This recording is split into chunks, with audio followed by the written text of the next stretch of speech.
Le jour J pour Michel Barnier. Ce mercredi 4 décembre, les députés examinent les motions de censure déposées par la gauche et le RN contre le Premier ministre qui a fait usage du 49.3 48 heures plus tôt. Au moment où je vous parle, il ne semble plus y avoir aucun suspense, le gouvernement va tomber et dans tous les camps politiques, on voit mal le contraire arriver. Si les groupes politiques qui ont dit « nous votons la censure » votent la censure, c'est une histoire de mathématiques.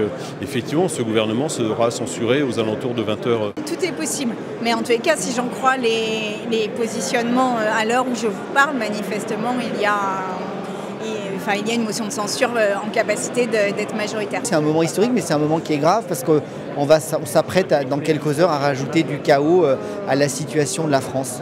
Vous parlez même plus au conditionnel, pour vous c'est plié? Je pense qu'il ne faut jamais dire jamais en politique, mais c'est vrai que ça paraît compliqué. C'est qui Brieux ?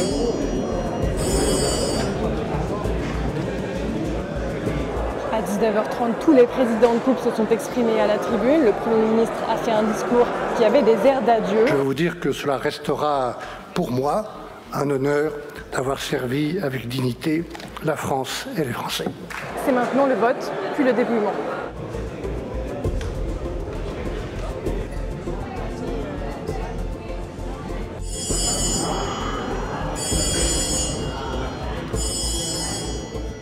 À 20h30, le verdict tombe. La motion de censure est votée par 331 députés.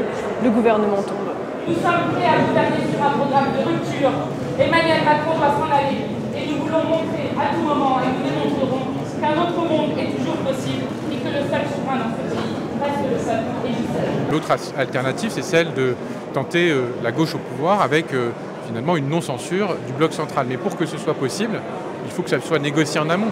Regardons au préalable sur quel dossier on peut avancer, quels sont les projets qu'on porte, comment on fait pour ne pas être censuré, et derrière, avançons. On attend ce qui est prévu dans la Constitution, c'est-à-dire la nomination d'un nouveau Premier ministre, mais un nouveau Premier ministre qui a compris, je l'espère, enfin, avec cette censure, qu'il ne peut pas continuer comme avant, qu'il n'y a pas aujourd'hui une majorité pour le soutenir, mais il y a aujourd'hui une Assemblée nationale qui est issue de la démocratie, des résultats des élections législatives, et qui attend aujourd'hui que soient entendus les différents groupes politiques, et notamment le premier de cette Assemblée nationale, celui que représentent Marine Le Pen et Jordan Bardella avec ses 11 millions d'électeurs, celui du Rassemblement national.